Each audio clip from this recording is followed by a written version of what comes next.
Hey guys, got a fire episode for you today.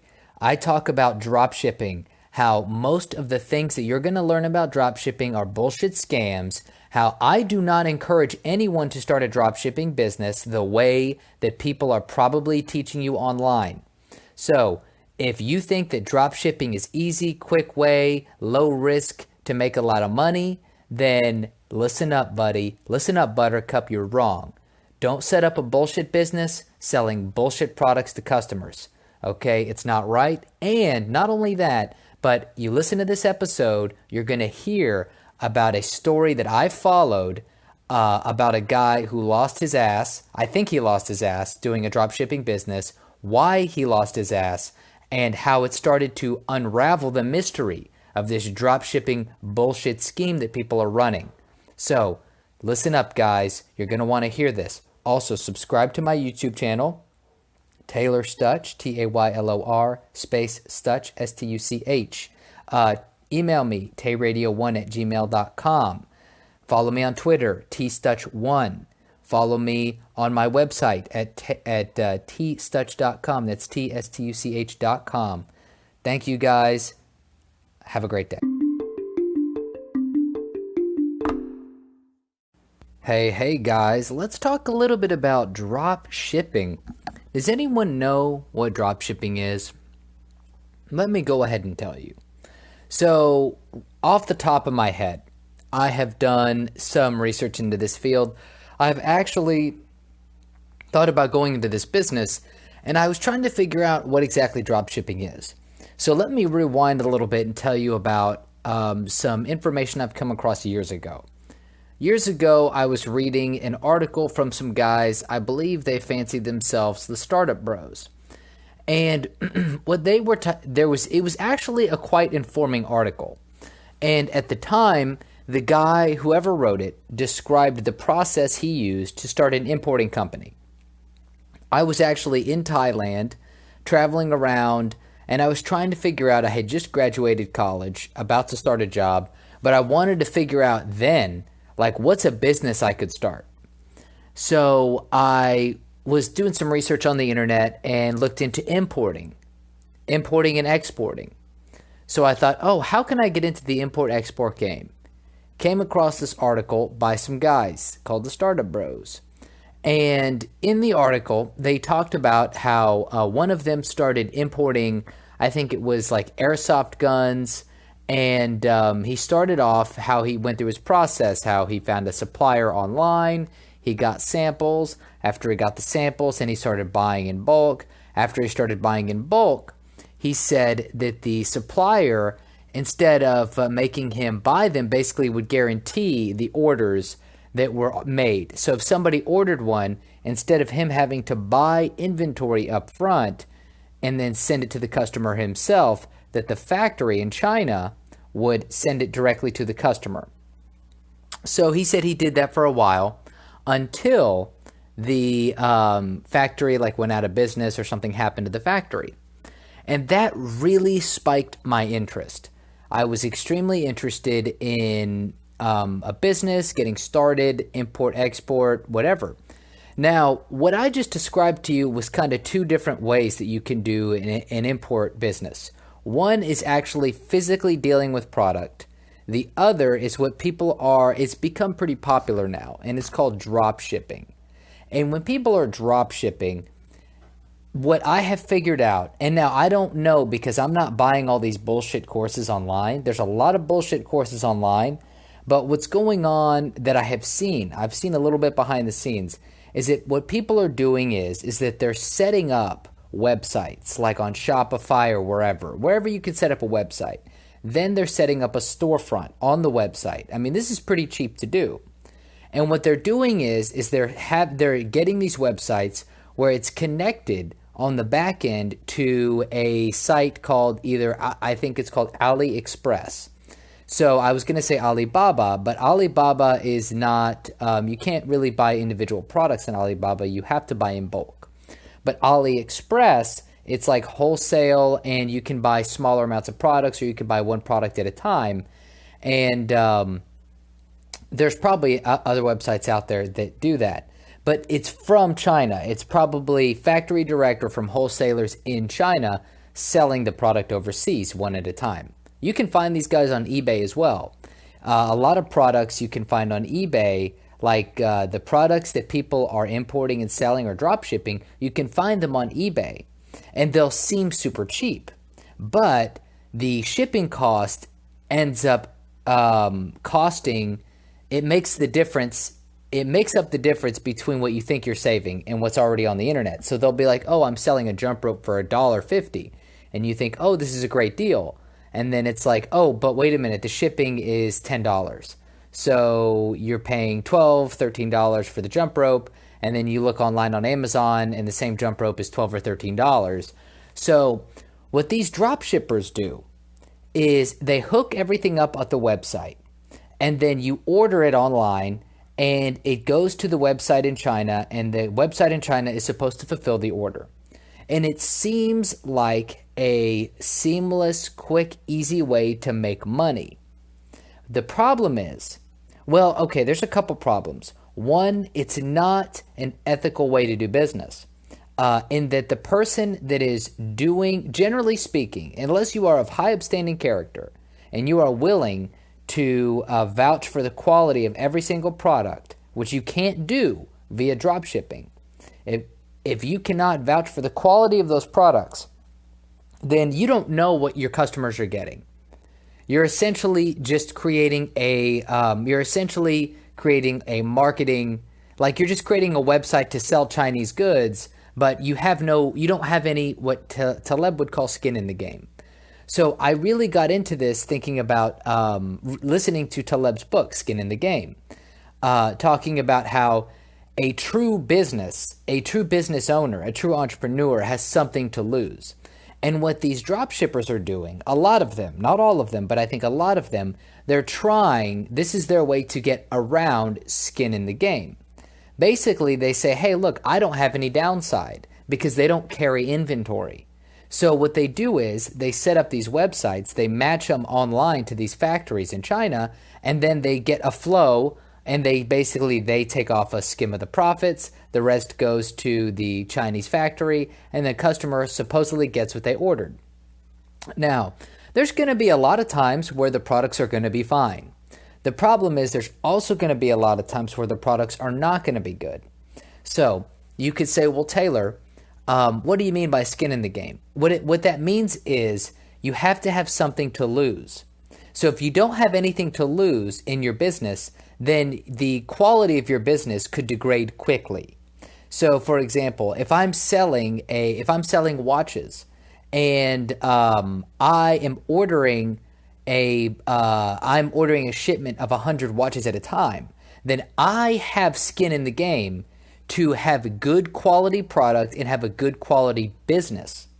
Because if I don't have a good quality business and a good quality product, then I will not be able to sell my inventory and I've lost the money I've invested in the business. Now, drop shippers try to get around this because they don't invest in inventory. It's all a game. It's just passing on. It's basically they're just trying to skim off a profit and not have downside risk. So the idea is they don't have downside risk because they're not purchasing inventory. So if nothing sells, they don't lose any money. They only gain. That is how they're trying to set this up. And it can be done. Don't get me wrong. I'm not saying that every one of these businesses cannot work, is not profitable, or is unethical. But I do believe the majority of them are going to be unethical. The majority are going to be unethical and or are not going to work, I believe, just because of that simple idea that they don't have enough skin in the game. So if the guys are offering refunds to each individual customer, then they are putting their ass on the line. So if a drop shipper says, hey, order this, and if it doesn't go through, or if the product isn't to your liking, I'll refund your money, then that is having some kind of skin in the game. But there is a problem there, is that you open yourself up to a high degree of downside. What do I mean by that? So if I'm selling watches and I'm not checking the quality because I'm like, hey, I trust this factory, they sent out some good orders, but I'm not actually checking samples, right? I'm not ordering bulk, I'm not seeing the inventory. If I'm not seeing any of the product, or I don't have anybody that I trust looking at the product, they could be sending whatever they want. So if I'm not checking it, say I get 1,000 orders and I start to get tons of people coming back for refunds, like hundreds and hundreds of people coming back for refunds, then you start to come into a huge problem where you've got to refund all that money. Now, I guess in a way you can't lose any more than you make. It's just you could lose all the money that you've invested. And so there is that. I guess the downside risk is not unlimited, but it is potential to lose all of the money that you have invested into it. So so I guess that is the only way you could really have skin in the game there, is if you offer a potential full refund, in which case you are, you have your ass in the game. But the problem is, at that point, you're acting more ethical. However, you're being dumb because you don't know the quality of the product you're sending out. So I'll give you a real life example. Hold on after this sponsor. Hey guys, have you heard about Anchor? You probably have. In fact, you may have heard about it just before you're hearing about it now. But I want to tell you guys, I have been using Anchor to make my podcast for a little while now, and I really like it. They have lots of different things we can do. So what is it exactly? What do they provide? Well, for one, obviously it's free. They have a creation tool that allows you to record and edit your podcast right from your phone or computer. I've had to use this multiple times. You make a podcast, you want to edit some stuff out, you can use their tool directly from the app or in the computer. And Anchor will distribute your podcast for you, so it can be heard on Spotify, Apple Podcasts, and many other platforms. This is one of the best things that I like about Anchor, is that they automatically distribute your podcast to different platforms all over the internet.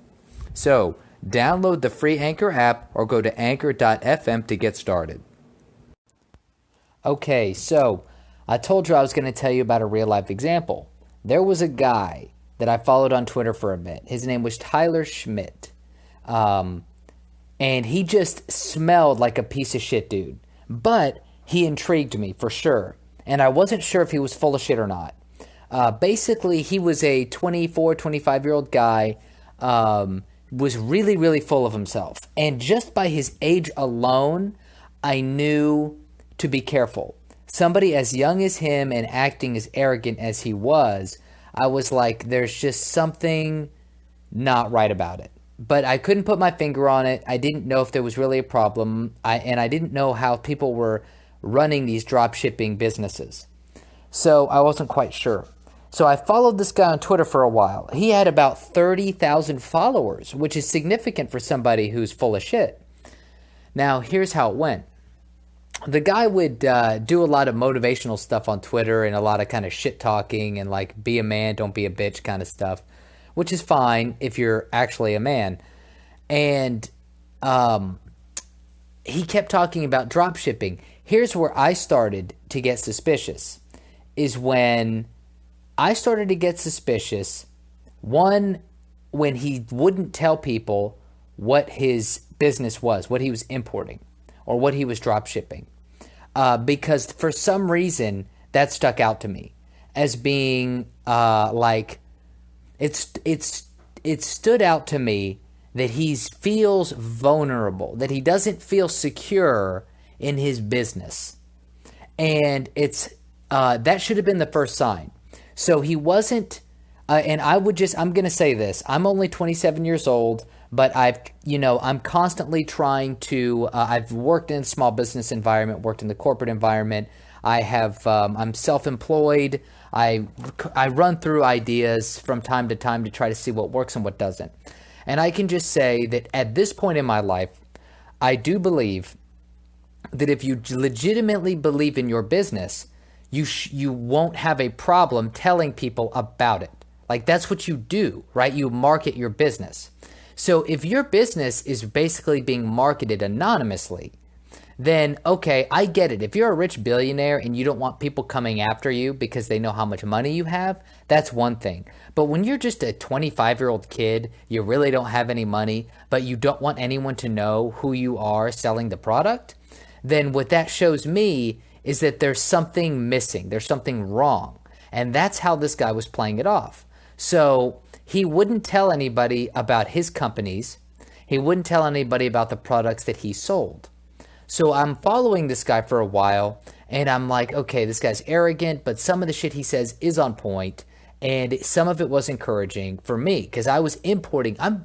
I have been importing physical product. I've sold most of it, but I haven't sold all of it yet. And so I'm like, man, this guy knows something I don't know. He must really be on top of his shit. Well, one day on his Twitter feed, some shit starts to break. Some people start shit talking him. One day I check his Twitter feed and it's different. Like somebody found some shit out. Basically, somebody found his business page, his Instagram page, where he was selling his product. Turns out he was selling watches. But there was a bit of a situation on his hands. He was selling watches and he had a really nice Instagram page. And it looked professional. He had a fake brand, all this bullshito. Okay. Now, he was selling these watches, but in all the Instagram comments, not all of them, but a lot of the Instagram comments were people saying stuff like, hey, I ordered the watches, I didn't get my watch. I ordered a watch and it doesn't work and I can't get my money back. There were lots of comments in Instagram saying, hey, I didn't get my product, I can't get my product, or my product is defective, but there's no customer service, there's no way for me to deal with this. And now I don't know about the bulk of his business. Maybe the majority of his customers were satisfied and these were unhappy customers, but it was a sizable number. It wasn't just one customer, and he was actually caught deleting deleting comments. Like people were like, hey, he's deleting comments, blah, blah, blah. And that is when I was like, okay, this guy, he's not a full fraud, but he's a semi-fraud because he is definitely not, like he's not taking the risk of the business. It looked like he was fully dodging these orders that were not being fulfilled. And he was making up excuses and this, that, and the other about, oh, this person dealt with a customer representative and the customer representative was rude. And that's what happens when a foreigner is doing customer service work and this, that. I was about to say this, that, and the other again. And I said, man, this guy is full of shit. And that's when I stopped following him. And I've actually talked about this almost not a year ago, but probably about 8 or 9 months ago is when this kind of broke. And I was talking about it then. But since then, I have a better understanding about how this drop shipping model goes. And I think that you can make a lot of money doing this. Apparently people are. Actually, there was a girl I was trying to go out with for a little bit, and we had a couple of sit downs, and she told me that somebody that she knows was making a bunch of money doing drop shipping, and that he was selling a course for $500 on how to do drop shipping, and once you sign up for the course, then you get his updated Excel spreadsheet about what's selling, what's not selling. And I remember just being like, okay, there's something just isn't right there, right? When people are selling these courses so much, that there's something about that bothers me. I mean, I'm not opposed to people selling courses. I think that's fine. But when you're selling a course for $500, my question is, what business are you doing? Like, are you in the business of drop shipping, or are you in the business of selling a $500 course and you show people what to do and it's a legitimate process that you show them, but it's just not really a legitimate business? And so I would caution anybody who wants to get into drop shipping that if you do it, don't fall for the no risk, high reward. There's no such thing as no risk. If you set up a company and you're marketing and you're selling product and people don't like your product and they want a refund and they can't get their money, then your business is done. So you might be able to hide for a little while and you might even get away with it. But that's not a legitimate business. At that point, you're going to have to shut that bitch down if it's making a bunch of money. So if you're going to do drop shipping, this is from my experience, and I could be wrong, and I welcome criticism. What I would say is you're going to have to put if you're not going to have physical product inventory that you are personally moving and selling, then you're going to have to guarantee 100% refunds for people that are not satisfied with your product, which means that if you sell 100 units of something and all 100 people that are supposed to get their orders don't get their orders, that money is coming from you. Keep in mind, you're going to probably lose money, and here's why, now that I'm thinking about it. So you make profit, but you don't make the full amount of the sale, right? Some of that is going to be passed along to the manufacturer who's supposedly shipping the product. So if somebody spends $10, you might take, $3 or $4 profit. You might send the rest to the manufacturer, or, whatever percentage you take a few dollars. But if that person says, I want my $10 back, and you have to refund that, then you are on the hook for the $10, not the $4 or $5 that you made. So if you are going to do this, you have to keep that in mind, that if you're not going to keep physical inventory and actually run it like a legitimate fucking business, if you're not going to run it like a real business and you're going to try to scam people out of their money, but you don't realize you're scamming because you don't know what you're doing, then you need to guarantee a refund. And if you guarantee a refund, realize that the money that you could be refunding is going to outstrip the money that you're going to make from the product, from the deal itself. So that is what I have learned from drop shipping. So if you find yourself buying a course or following someone's advice where they're telling you it's easy, set up a Shopify, set up a Weebly, set up whatever website, back end, connect it to AliExpress, boom, you're making money, that's bullshit. Don't do that. It's unethical unless you have physical inventory that you're selling, or you guarantee full refunds, in which case you will lose your ass if you refund. So that's all I got to say about that, and thank you. Also, you can subscribe to my YouTube channel at Taylor Stutch, Taylor Stutch, and you can go to my website, tstutch.com. You can follow me on Twitter, tstutch1, and follow me on Periscope, tstutch1. Thank you guys. Email me at tayradio1@gmail.com.